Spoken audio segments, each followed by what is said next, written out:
चलिए स्टार्ट करते हैं। आपको अपने मैथ्स चैनल का नाम बता देते हैं, मैथ्स बाय सचिन यादव करके। भाई सभी लोग पेन और कॉपी लेकर बैठे हैं और जो जो इम्पोर्टेंट पॉइंट हैं उनको नोट करते चलें। जैसे कि मैंने आपको एक अलजेब्रा की शीट दी थी पीडीएफ में, जिन लोगों के पास है वो लोग उसको यूज़ करना और जिन लोगों के पास नहीं है उनको मैं प्रोवाइड करा दूँगा। उसमें सबसे पहले क्वाड्रेटिक इक्वेशन के कुछ क्वेश्चन थे 25-30, पहले मैं उन पर डिस्कशन करता हूँ। तो इस वजह से मैं तुमको जो पढ़ाने जा रहा हूँ वो इस टाइम मैं अभी आपको बताऊँगा क्वाड्रेटिक इक्वेशन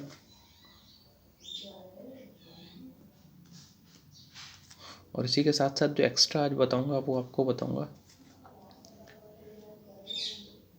क्यूबिक इक्वेशन।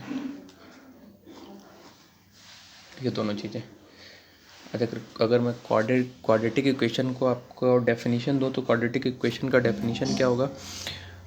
अगर किसी वेरिएबल का मैक्सिमम पावर 2 है तो उसे क्वाड्रेटिक इक्वेशन कहते हैं, या वो क्वाड्रेटिक इक्वेशन होगी। जैसे एग्जांपल के तौर पे मैं आपको एक इसका स्टैंडर्ड फॉर्म लिख के देता हूँ, ax² + bx + c, ax² + bx + c = 0। ये एक क्वाड्रेटिक इक्वेशन का स्टैंडर्ड फॉर्म है।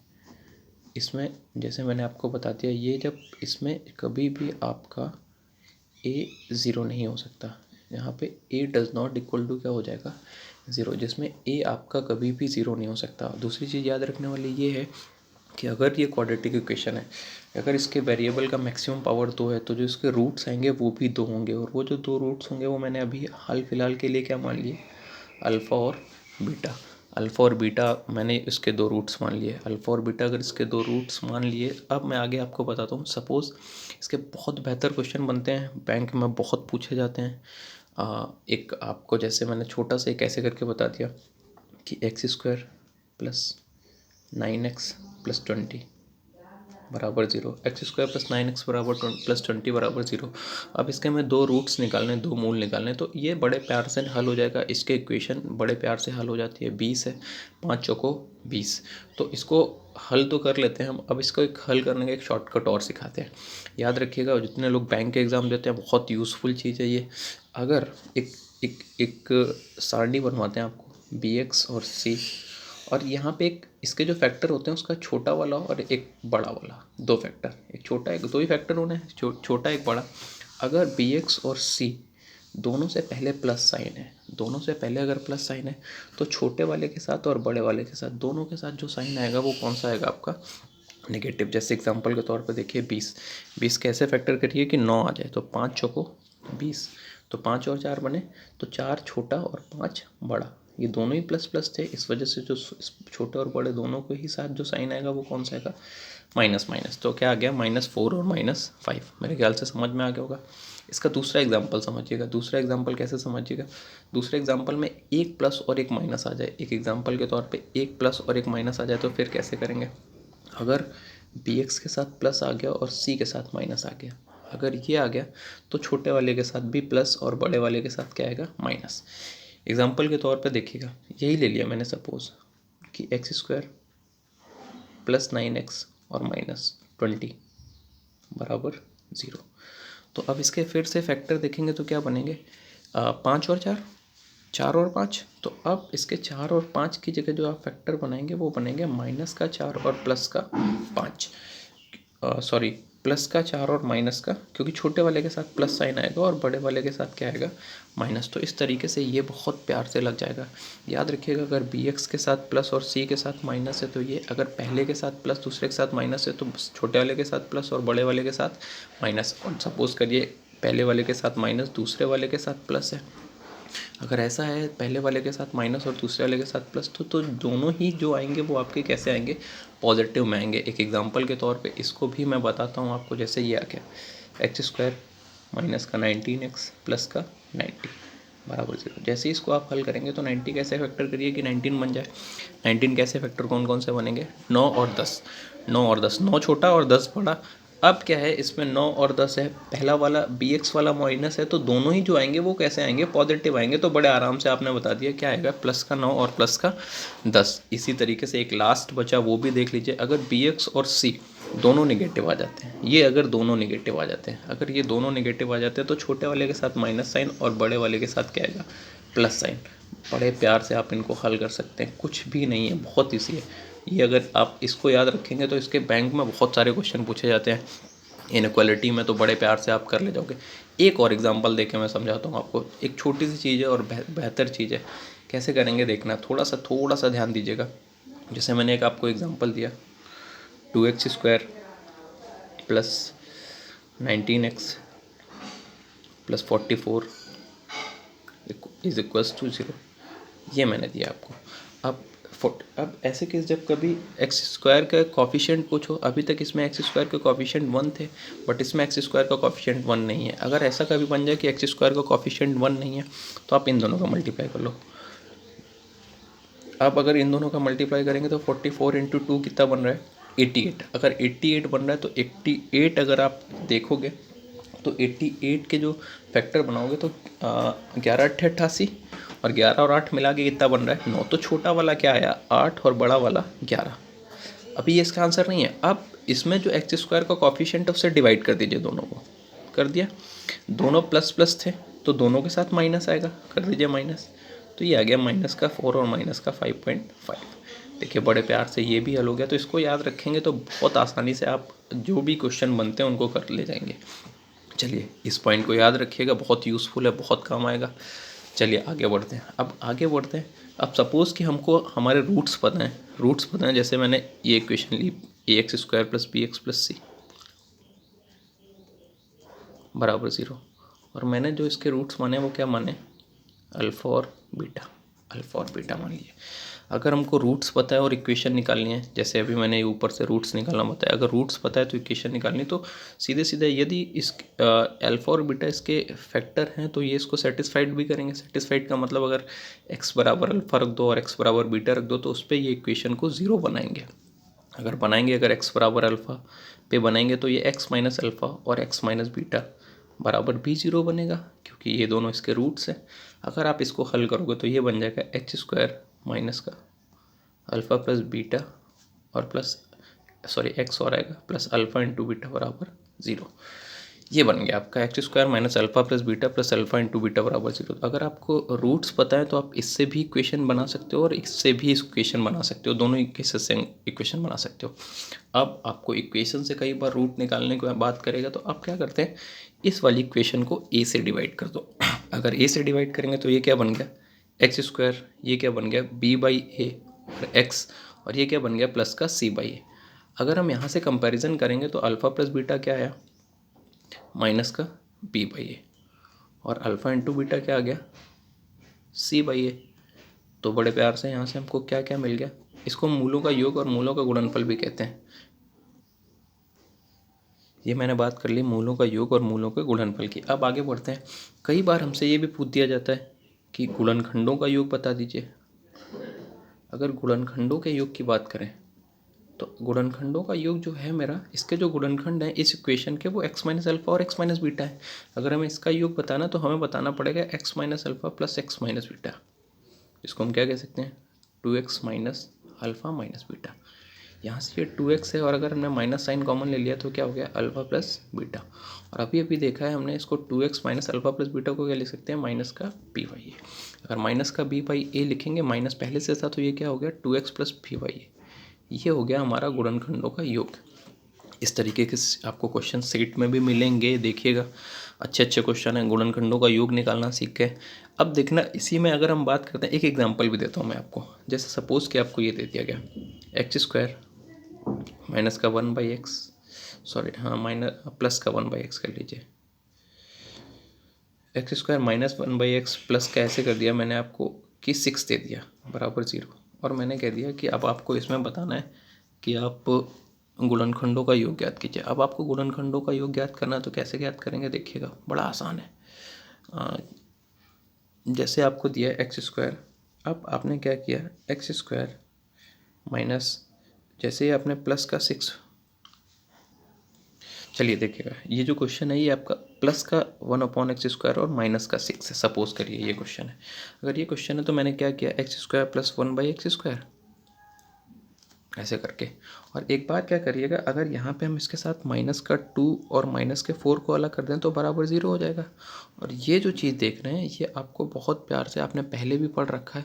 ये जो बनेगा ये आपका बनेगा x माइनस का 1/x का होल स्क्वायर, और 4 है ये बन जाएगा आपका माइनस का 2 का होल स्क्वायर, तो बराबर। अब इसके जो गुणनखंड बन गए वो x माइनस, एक बार माइनस का 2 और एक बार x माइनस 1/x प्लस का 2, ये बन गया बराबर 0। ये अब हमसे अगर इसमें से गुणनखंडों का योगफल पूछा गया, अगर गुणनखंडों का योगफल पूछा गया तो बड़े प्यार से निकाल सकते हैं। कैसे निकाल सकते हैं भाई, अगर अंतर पूछा गया तो अंतर कर लीजिए, और योग पूछा गया तो इसमें हमें अंतर पूछा गया है, बराबर ऐसे करके x खत्म, ये से ये खत्म, तो आपका जो गुणनखंडों का अंतर आ गया वो कितना आ गया, 4। इस तरीके से इसको कर सकते हैं। चलिए, अगर गुणनखंडों का योगफल पूछा जाएगा तो कर ले जाएंगे। अब आगे बढ़ते हैं। अब इसी में एक चीज़ और होती है कि नेचर ऑफ फ्रूट्स पूछता है, मूलों की प्रकृति पूछता है। तो अगर मूलों की प्रकृति पूछा जाए तो कैसे करेंगे। चलिए पहले आगे बढ़ते हैं। अब एक बात करता हूँ आपको से, विविक्त कर, जिसको इंग्लिश में कहते हैं डिस्क्रिमिनेंट। डिस्क्रिमिनेंट कैसे निकालते हैं, डी बोलते हैं डिस्क्रिमिनेंट, इसको हिंदी में कहते हैं विविक्त कर। हिंदी में कहा जाता है विविक्त कर और इंग्लिश में बोलते हैं डिस्क्रिमिनेंट। तो ये जो डी होता है इसको इससे कंपैरिजन करके निकालते हैं, तो डी बराबर होता है b² - 4ac।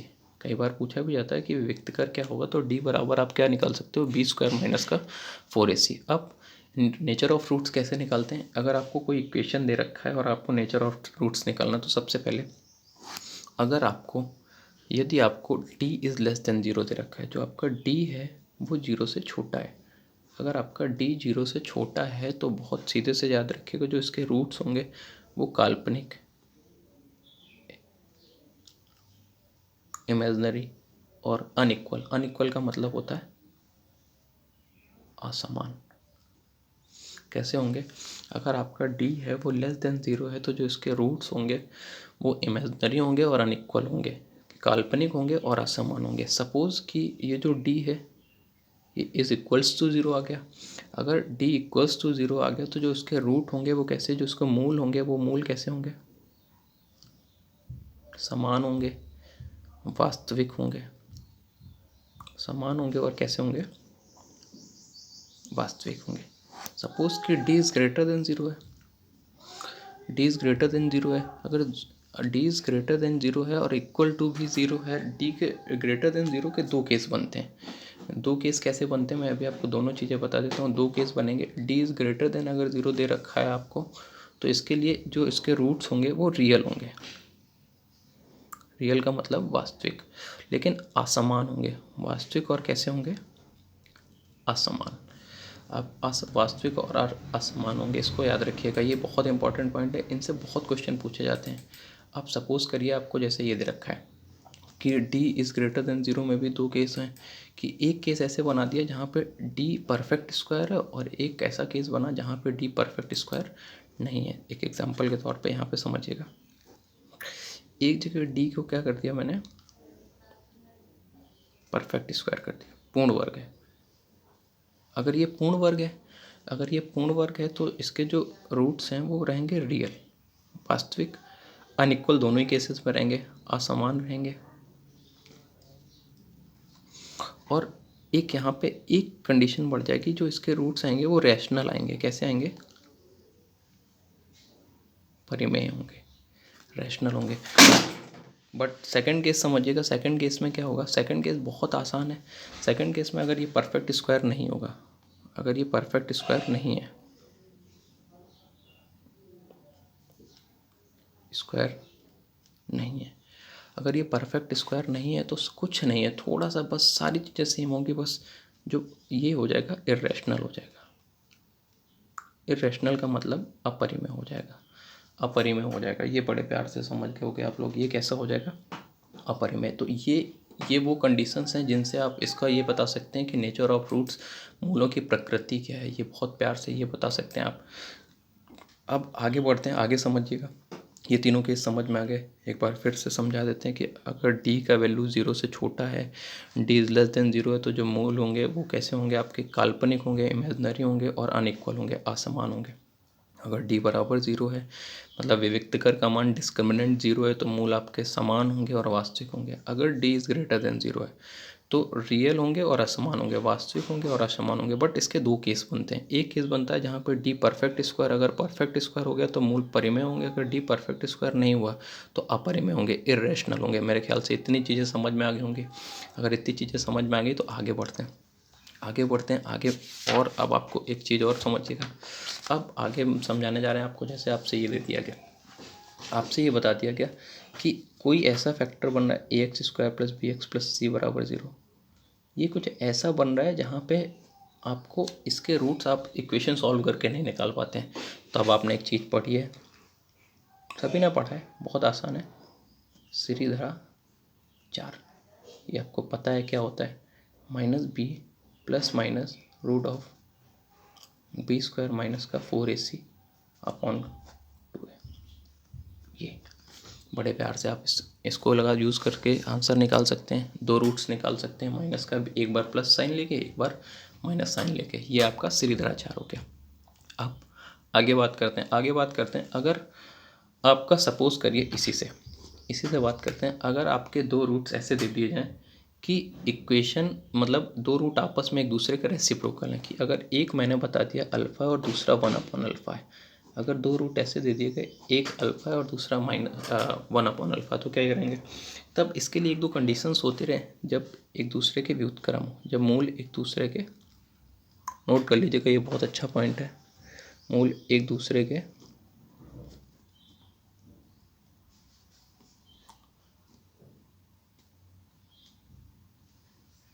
व्युत्क्रम हो। एक अल्फ़ा मान लिया, एक 1/अल्फ़ा मान लिया, तो अगर मूल एक दूसरे का व्युत्क्रम, तो जो इसका गुणनफल होगा अल्फ़ा इंटू 1/अल्फ़ा, वो आपका हो जाएगा, मूलों का गुणनफल क्या होता है, c/a। तो जैसे ही आपने अल्फ़ा इंटू 1/अल्फ़ा किया तो 1 बराबर आ गया c/a, तो ये क्या आ गया, c बराबर a। तो कभी भी आपको अगर ये दिया जाए कि किसी समीकरण के मूल एक दूसरे के व्युत्क्रम है, तो coefficient of X square is equals to क्या हो जाएगा, सी के। किसके हो जाएगा, सी के। ये बड़े प्यार से आपको एक पॉइंट ये मिल गया। दूसरा पॉइंट, कभी आपको ये दीजिए कि मूल समान है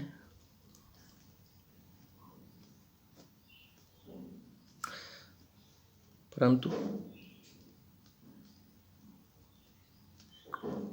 विपरीत चिन्ह के साथ। जैसे एक अल्फ़ा मान लिया और दूसरा माइनस का अल्फ़ा आ गया। अगर ये केस बनता है कभी, तो इसमें याद रखिएगा, जब कभी मूलों का योगफल करेंगे तो अल्फ़ा माइनस अल्फ़ा, और ये क्या हो जाएगा, माइनस का b/a। तो जब मूलों का योगफल करेंगे तो ये किसके बराबर हो जाएगा, 0 के।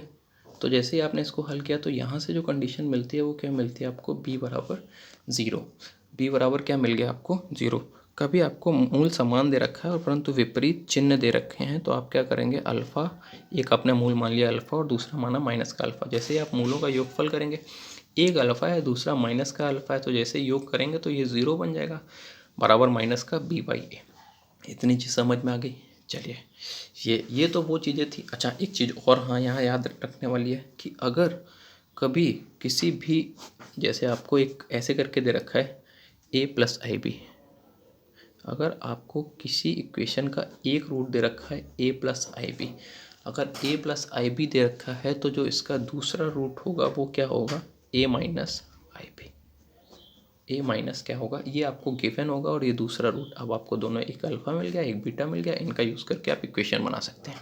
इसी तरीके से कई बार आपको ऐसे देगा, सपोज ऐसे करके दे दिया 2 + √3, या a + √b के रूप में दे रखा है 2 + √3। अगर ये आपको एक मूल दे रखा है, एक रूट दे रखा है, तो दूसरा रूट आप अपने मन से तुरंत मान लीजिएगा 2 - का √3।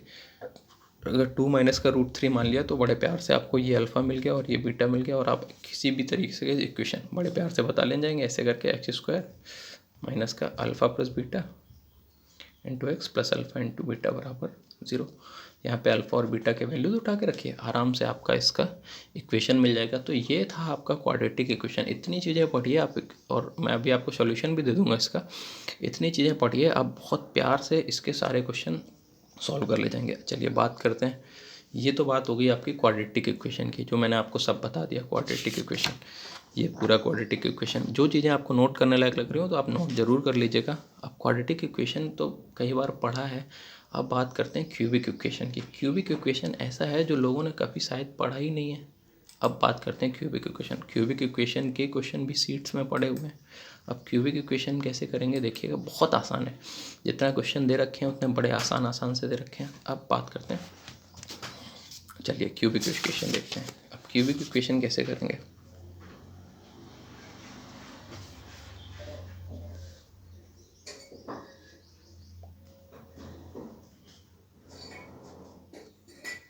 क्यूबिक इक्वेशन बड़ा आसान है। देखिए कैसे करेंगे, जैसे अभी मैंने क्वाड्रेटिक इक्वेशन में बताया था कि जिसकी अधिकतम घात, किसी वेरिएबल की अधिकतम घात 2 है तो वो क्वाड्रेटिक इक्वेशन बन रही थी। लेकिन अगर कभी अधिकतम घात 3 है तो वो जो इक्वेशन बनेगी वो आपकी बनेगी क्यूबिक इक्वेशन। एग्जांपल के तौर पे मैं एक स्टैंडर्ड फॉर्म बताता हूँ, ax³ plus bx² plus cx plus d बराबर 0।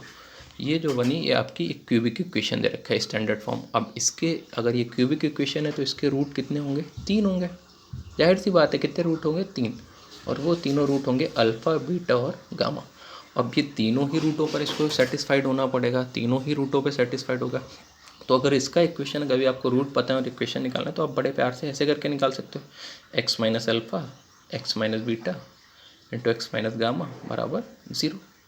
ऐसे करके निकल आएगी। अच्छा, इसको कई बार इसको सॉल्व करेंगे, सॉल्विंग थोड़ी सी टिपिकल होती है, कुछ नहीं देखिएगा क्या बन जाएगा, x³ माइनस का alpha plus beta plus gamma into x² plus alpha beta plus beta gamma plus gamma alpha into X और माइनस का alpha beta gamma X, sorry ये माइनस का alpha beta gamma equals to 0।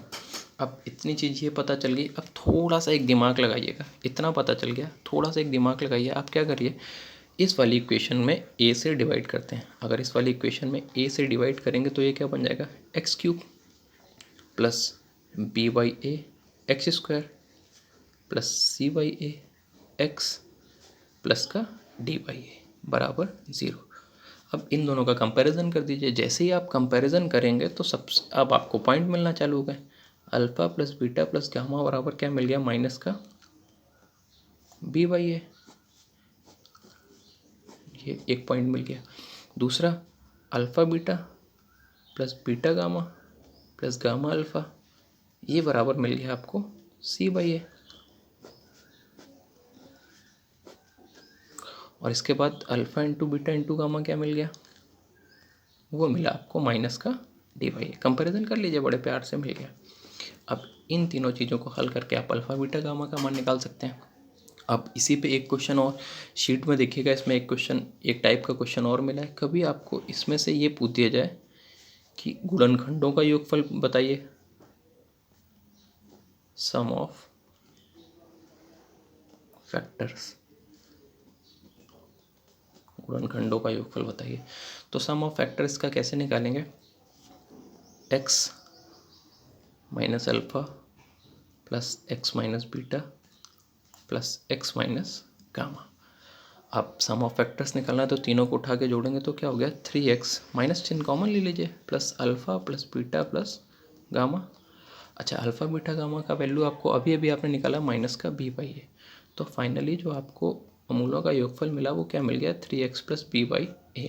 अगर suppose करिए कि x² का coefficient कुछ है ही नहीं तो जो आपका मूलों का योगफल आएगा वो 3 इंटू जो वेरिएबल है, अगर x के वेरिएबल में है तो 3x, अगर a के वेरिएबल में है 3a। लेकिन अगर x² का कोफिशिएंट है तो आप बड़े प्यार से इसको ऐसे करके कर सकते हैं, 3x प्लस b/a। ये होता है क्यूबिक इक्वेशन। इतने की ज़रूरत है आपको क्यूबिक इक्वेशन में, इससे आराम से आप क्यूबिक इक्वेशन कर ले जाएंगे। मैंने आपको शीट दे रखी है, अलजेब्रा के शुरुआत के 2 पेजों में, दोनों में ही क्वाड्रेटिक इक्वेशन के ही क्वेश्चन है। लगाइएगा, अगर कोई दिक्कत हो तो आप हमको बताइएगा, सॉल्यूशन मैं दूंगा। आज जो मैंने आपको क्वाड्रेटिक इक्वेशन और क्यूबिक इक्वेशन पढ़ाया है, अगर इसमें कोई दिक्कत है तो आप कमेंट करके ज़रूर बता दीजिएगा। और अगर पसंद आ जाए तो लाइक, शेयर और सब्सक्राइब भी कर दीजिएगा। अगर नहीं पसंद आए तो क्या दिक्कत आई है ये मुझे ज़रूर बताइए। ठीक है, थैंक यू भाई।